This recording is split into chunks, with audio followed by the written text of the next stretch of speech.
입원 실비, 입원 일당 무엇이 다른가요? 라는 주제로 얘기를 하겠습니다. 자, 입원 실비는 뭐예요? 입원 실비는 실손 의료비를 말하는 겁니다. 내가 쓴 비용에서 80% 또는 90%를 보장받는 것을 말하는 거죠. 자, 입원 일당은 뭐예요? 입원 일당은 내가 가입한 금액을 하루당 얼마씩 나오는 거죠. 대표적으로 3만원, 4만원, 5만원을 예를 들을 수가 있습니다. 그래서 하루에 5만원씩 열흘이면 50만원, 그쵸? 20일이면 100만원을 그냥 정해진 금액이 입원 일당으로 나오는 거죠. 하지만 입원 실비는 실손 의료비 중에서 입원비가 나오는 것인데요.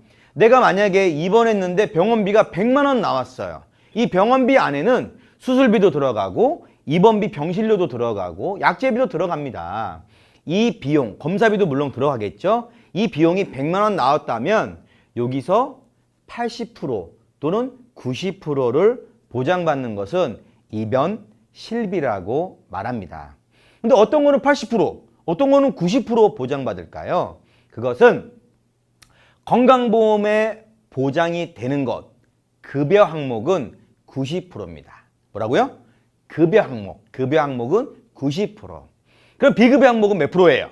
당연히 80% 보장을 받는 것입니다. 그래서 100만 원의 병원비가 나왔다 하더라도 100만 원 전부 다 급여 항목일 수가 별로 없고요. 이 중에 80만 원은 급여 항목, 20만 원은 비급여 항목이라면 80만 원의 90%, 20만 원의 80%가 합산돼서 내 통장으로 들어오게 되는 것입니다. 자, 그렇다면 가이드 아저씨, 저는 입원 일당 같은 거 필요 없어요. 그냥 실비에서만 보장 받을래요 라고 할 수도 있습니다. 하지만 입원 일당이 필요한 이유를 말씀드릴게요. 우리가 병실에 입원을 하면 보통 기준병실이라는 게 있어요. 기준병실은 6인실을 말하는 거죠. 6인실. 하지만 어떤 병원은 5인실이나 그 이하일 수도 있어요. 기준병실이 항상 병원에서 남아돌질 않습니다. 저도 아이를 키우고 있는데요. 병원에 입원하면 환자분 보호자 되십니까? 지금 기준병실이 꽉 차가지고 어쩔 수 없이 2인실이나 1인실, 4인실을 이용해야 됩니다. 근데 그 비용은 더 비싸요. 어떻게 하시겠어요? 어떻게 할 거예요? 입원해야죠. 방이 없다는데, 그쵸? 이런 경우 추가 비용을 내야 됩니다. 이것을 상급병실을 썼을 때 추가 비용이라고 얘기를 합니다. 그런데 실비에서는 상급병실을 어쩔 수 없이 썼다 손 치더라도 그것을 보장해 주지 않습니다. 그러면 완전히 다 보장해 주는 건 안 해주는 건 아니고요. 50%를 보장해 줍니다. 예를 들어서 기준병실이 10,000원이에요. 근데 상급병실이 10만 원이에요. 그러면 이 차익이 9만 원이죠. 이 9만 원에 대해서 50%를 실비에서 보장해 줍니다. 반대로 나머지 50%는 누가 내요? 내가 냅니다. 그렇기 때문에 내가 입원 일당을 5만 원 가입했다면 하루에 5만 원씩 나오는 거기 때문에 이 상급병실 차액을 어느 정도 보완을 해서 보장을 받을 수가 있는 것입니다. 내가 상급병실을 안 썼어요. 6인실을 썼다고 쳐요.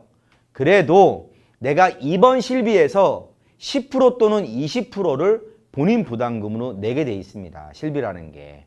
그러면 그 비용도 입원 일당을 가입하고 있으면 추가 부담을 줄여두는 효과를 낼 수 있습니다. 그래서 입원 실비와 입원 일당을 동시에 가입을 해서 중복 보장을 받게끔 해놔야지 든든한 보장이 되는 것입니다. 특히 아이들은 사소한 질병으로도 입원을 많이 합니다. 성인들은 직장에도 나가야 되고 할 일이 많지 않습니까? 근데 아이들은 할 일이 없어요. 좀 아프면 입원을 해서 집중 치료를 해야 되는 경우가 많습니다. 그렇기 때문에 태아보험이나 어린이보험에서는 입원 실비와 입원 일당을 든든하게 가입을 해서 중복 보장을 반드시 받게끔 하는 것이 좋습니다.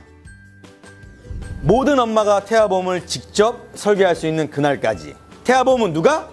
엄마가